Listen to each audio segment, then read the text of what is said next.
کائنات کا گوشہ گوشہ حضور کے ذکر سے چمک رہا ہے۔ شرق سے لے کر غرب تک کوئی لمحہ ایسا نہیں ہے جہاں حضور کا نام گونج نہ رہا ہو۔ سماٹرا کے ساحل سے لے کر کے دنیا کے دوسرے کونے تک کوئی ایک سیکنڈ بھی ایسا نہیں ہے جب اذانوں میں اشہد ان محمد رسول اللہ کی صدائیں نہ گونج رہی ہوں۔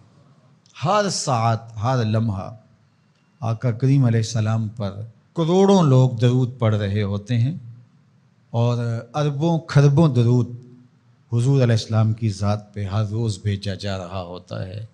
یہ حضور کی عظمتوں کے پھریرے ہیں جن کو لہرانے کا ذمہ میرے رب نے اپنے ذمہ کرم پہ لیا ہوا ہے۔ وَلَلْآخِرَةُ خَيْرٌ لَكَ مِنَ الْأُولَى، ہر آنے والی گھڑی گزرے ہوئے لمحے سے آپ کے لیے بہتر ہی ہوگی۔ وَرَفَعْنَا لَكَ ذِكْرَكَ، محبوب تیرے ذکر کو رفعت ہم نے دی ہے، اور جس کے ذکر کی رفعت کا ذمہ میرے رب نے اٹھایا ہو اس ذکر کے فروغ کو کوئی کم نہیں کر سکتا، اس اونچے جھنڈے کو کوئی جھکا اور سرنگوں نہیں کر سکتا۔ 70,000 فرشتے صبح کو، 70,000 فرشتے شام کو حضور کے روضہ اقدس پہ سلامی دینے کے لیے آتے۔ فرشتوں کا ہجوم اور آقا کریم علیہ السلام کے روضے کے اوپر انسانوں کا انبو، عقیدت کے سانچے میں ڈھلے ہوئے لوگ گزرتے ہوئے سلام پیش کرتے ہیں، درود پڑھتے ہوئے جاتے ہیں، عقیدتوں کا اظہار کرتے ہیں۔ کائنات میں جس طرح ہر لمحہ اذان ہو رہی ہوتی ہے، ہر لمحہ نماز پڑھی جا رہی ہوتی ہے۔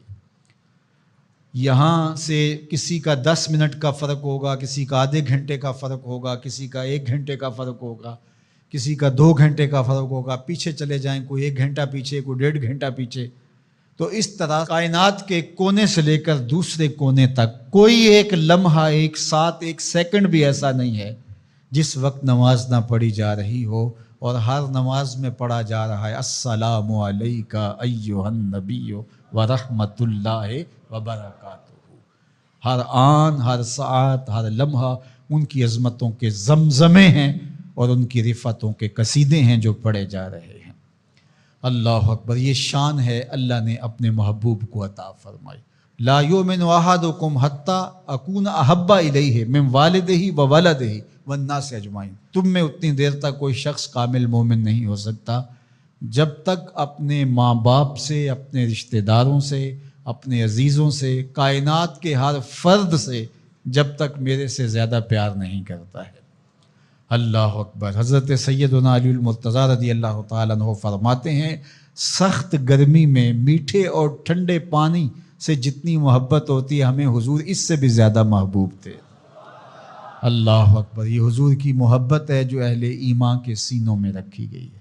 اہل ایمان تو اہل ایمان رہے، حضور کا پیار تو پتھروں کے کلیجے میں بھی رکھا گیا ہے۔ فرمایا کہ احد جبل یحبنا ونحبہ، احد پہاڑ ہے جو ہم سے پیار کرتا ہے، ہم اس سے پیار کرتے ہیں۔ تو کائنات ان سے محبت کرتی ہے۔ اللہ اکبر۔ سیدنا علی المرتضیٰ رضی اللہ تعالیٰ عنہ فرماتے ہیں، میں مکے کے اس پتھر کو آج بھی جانتا ہوں، بعثت سے قبل جب حضور گزرتے تھے تو وہ حضور کو سلام کیا کرتا تھا۔ درخت سلامیاں پیش کرنے لگے، پتھر کلمے پڑھیں، شمس و قمر اشارے پہ گھومیں اور گردش کریں، کبھی چاند جھک کے سلامی دے، کبھی سورج پلٹ کے اثر کے وقت پہ آئے، کبھی جانور حضور کو دیکھ کر کے کلمے پڑھیں، حضور کا ذکر خطبوں میں، نمازوں میں، اذانوں میں، تو کون ان کی عظمت کو گھٹا سکتا ہے؟ کون ان کی رفعت کو کم کر سکتا ہے؟ یہ اپنے خوب سے باطن کا اظہار تو کر سکتے ہیں، لیکن ان کی عظمت کے پھریرے جن کو رب نے محمد بنایا صلی اللہ، محمد کون ہوتا ہے؟ الذی یحمد حمدا بعد حمد، جس کی تعریف کی جائے جی پھر بھی نہ بھرے، پھر تعریف کی جائے۔ ابھی تشنگی باقی ہے، ورق تمام ہوا اور مدح باقی ہے، پھر تعریف کی جائے۔ قلم ٹوٹ جائیں تعریف ختم نہ ہو، روشنائی سوکھ جائے تعریف ختم نہ ہو، کاغذ ختم ہو جائیں تعریف ختم نہ ہو، عمریں لد جائیں تعریف ختم نہ ہو، تعریف کی اپنی تعریف ختم ہو جائے، محمد وہ ہوتا ہے جس کی تعریف ختم ہو۔ کفار مکہ جب حضور کی مخالفت کرتے تھے، سب و شتم کرتے تھے، تو ایک دن ان میں سے کسی نے کہا تم تو اہل زبان ہو اور تم محمد کہتے ہو اور عیب بھی لگاتے ہو، یہ بات کوئی اجمی کرے تو سمجھ میں آتی ہے، لیکن تم تو عرب ہو اور تمہیں پتہ ہے لفظ محمد کا معنی کیا ہے، پھر بھی تم تنقیص کرتے ہو۔ تو ایک بات کرو، یا تو عیب لگانا چھوڑ دو یا محمد کہنا چھوڑ دو۔ کوئی کہے شہد میٹھا نہیں ہے تو عجیب بات ہے، کوئی کہے کہ برف ٹھنڈی نہیں ہے، کوئی کہے کہ گلاب خوبصورت نہیں ہے تو عجیب بات، کوئی کہے چاند سونا نہیں ہے، تو کہا کوئی محمد کہے اور پھر عیب لگائے، تو انہوں نے نام اپنے طور پہ مزمم رکھ لیا اور پھر مزمم کہہ کے اپنے حب سے باطن کا اظہار کرنے لگے۔ کسی نے آ کے حضور کو بتایا کہ حضور وہ مزمم کہہ کے حب سے باطن کا اظہار کرتے ہیں۔ فرمایا تم نے دیکھا نہیں اللہ نے قریش کے منہ کو کیسے پھیر دیا؟ فرمایا یشتمون مزمما ویلعنون مزمما وانا محمد۔